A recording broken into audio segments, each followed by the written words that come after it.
أعوذ بالله من الشيطان الرجيم నేను బహిష్కరించబడిన శైతాన్ నుండి రక్షణ పొందడానికి అల్లాహ్ శరణు. ولقد سبقت كلمتنا لعبادنا المرسلين మరియు వాస్తవానికి మా దాసులైన మేము పంపిన సందేశహరుల విషయంలో మా నిర్ణయం జరిగింది.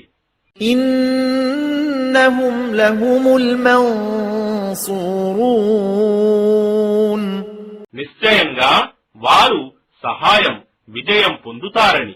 وإن جندنا لهم الغالبون మరియు నిశ్చయంగా మా సైనికులే తప్పక విజయం పొందుతారని. فتول عنهم حتى حين కావున నీవు వారిని సత్యతిరస్కారులను కొంతకాలం వదిలిపెట్టు. وأبصرهم فسوف يبصرون మరియు వారిని చూస్తూ ఉండు, ఇక త్వరలోనే వారు కూడా తమ పర్యవసానాన్ని చూడగలరు.